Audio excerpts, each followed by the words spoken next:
Почитувани ученици, во ова видео ќе се запознаеме како да испратите работна задача или пак домашна задача до наставникот во националната платформа за учење на далечина преку вашиот смартфон.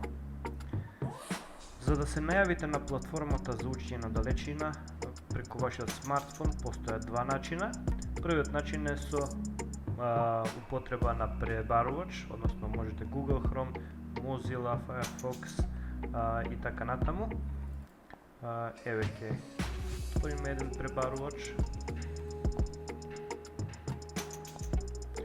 и најпрво во адресата ја запишуваме адресата до националната платформа lms.schools.mk.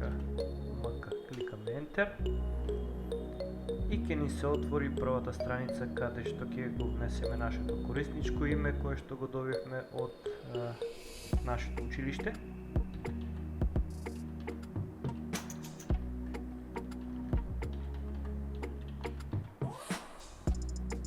Кликаме Next. Ја впишуваме нашата лозинка. Кликаме на Sign in. Доколку побара да останеме најавени, може да кликнеме Yes и ќе не префрли веднаш на нашиот профил во националната платформа за учење на далечина. Бидејќи работиме на смартфон, немаме доволно простор на нашиот екран, затоа со кликање на оваа иконка, десниот блок го намалуваме за да ни остане повеќе место за работната површина.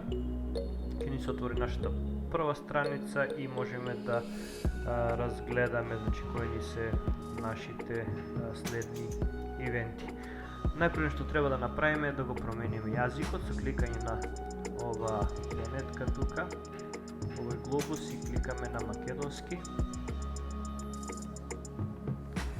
На почетната страница, освен нашето име и презиме и нашата профилна фотографија, надолу можеме да ги разгледаме нашите престојни настани, можеме да ги разгледаме и нашите предмети кои што ги имаме оваа учебна година.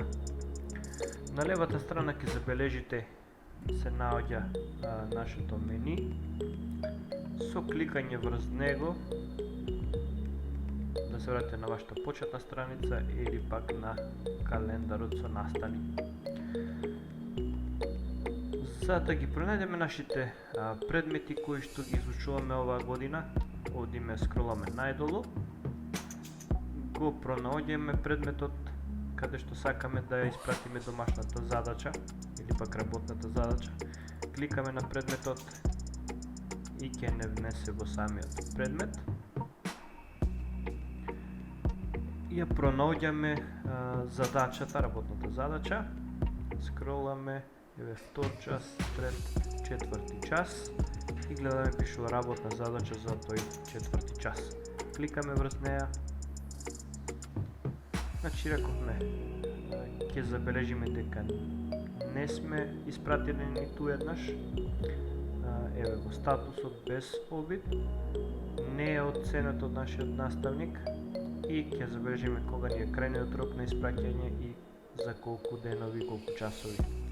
Можеме да впишеме и коментар во ова поле и да го снимиме коментарот, да го испратиме до наставникот.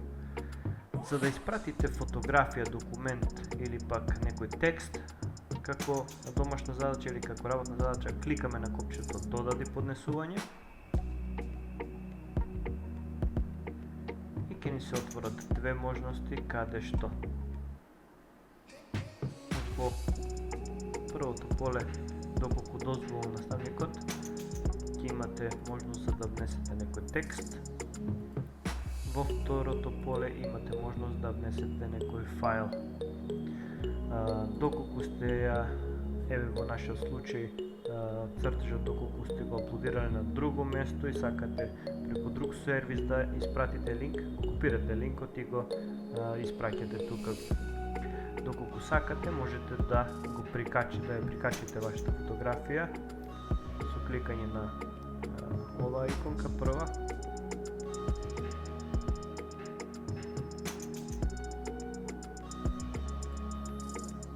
Ќе одите логин преку OneDrive и автоматски ќе ви најави. Одите Upload New File, кликате Choose File за да го пронајдете файлот од вашиот смартфон. Ја пронаѓате фотографијата, кликате на неа и кликаме на качи ова датека.